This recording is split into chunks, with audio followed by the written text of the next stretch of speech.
तांग्या and बेबे की बीच की ये लंबा रियूनियन वैसा नहीं था जैसा हमने सोचा था। सालों के इंतजार, दर्द और गिल्ट के बाद बेबे फाइनली तांग्या से मिलता है, जस्ट ये रियलाइज करने के लिए कि जो लड़की पहले तांगसेप की लीडर हुई करती थी और हमेशा स्माइल करती थी, अब वो होली गोस्ट चर्च के लिए जिंदा किलिंग मशीन बन चुकी है। तांग्या अब वो पहले की हंसने वाली लड़की नहीं रही, एक ऐसा कठपुतली बन चुकी है जिसके अंदर सिर्फ नफरत भरा पड़ा था। लेकिन फिर भी बेबे अभी भी उसी पुरानी तांग्या को देख रहा था जिसके साथ उसने पूरी लाइफ बिताने का वादा किया था, जिसको उसने तांगसेप दोबारा से रिबिल्ड करने का वचन दिया था। ऑफ कोर्स तांगसेप तो दोबारा से रिबिल्ड हो गया था, लेकिन उसने ये सब जिसके लिए करा था अब वो नहीं रही। ये बैटल सिर्फ दो सोल मास्टर के बीच के बैटल नहीं है, ये उस डिस्परेट सोल की लड़ाई है जो अपने प्यार को हासिल करना चाहता है। भला ही अभी तांग्या बेबे को एनिमी की तरह अटैक कर रही थी, लेकिन बेबे ऐसा बिल्कुल भी कर नहीं सकता था। उसे यही डर था कि कहीं उसकी अटैक्स दोबारा से तांग्या को हार्म ना करे। इस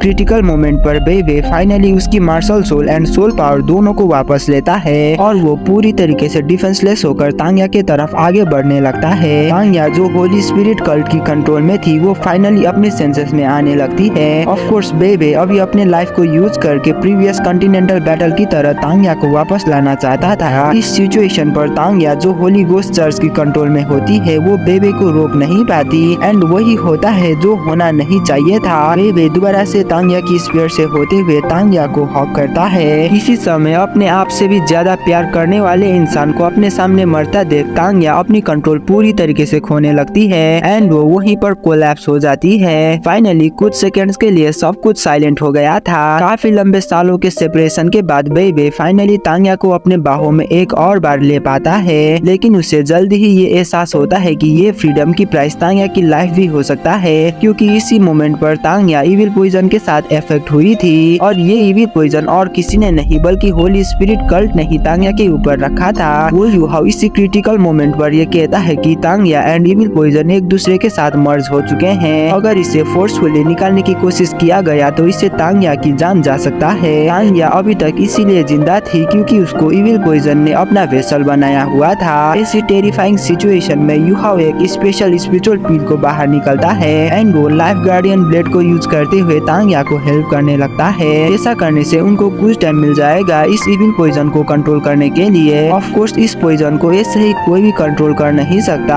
इसके लिए ब्लू सिल्वर एम्परर को ढूंढना होगा। सिर्फ ब्लू सिल्वर एम्परर के पास ही तांग्या की बॉडी को हील करने की पावर है। ब्लू सिल्वर एम्परर को बेबे काफी लंबे टाइम से सर्च कर रहा था, लेकिन अभी तक सर्च करने के बाद भी उसे वो नहीं मिला। इवन बेबे को तो यहाँ तक भी पता नहीं है कि क्या ब्लू सिल्वर एम्परर रियलिटी में एग्जिस्ट करता भी है या फिर नहीं। ऐसी क्रिटिकल मोमेंट में बेबे पूरी तरीके से टूट गया होता है। इतना लंबे इंतजार करने के बाद तांग्या से फाइनली रियूनियन हुआ था एंड अभी वो कुछ भी कर पा नहीं रहा था।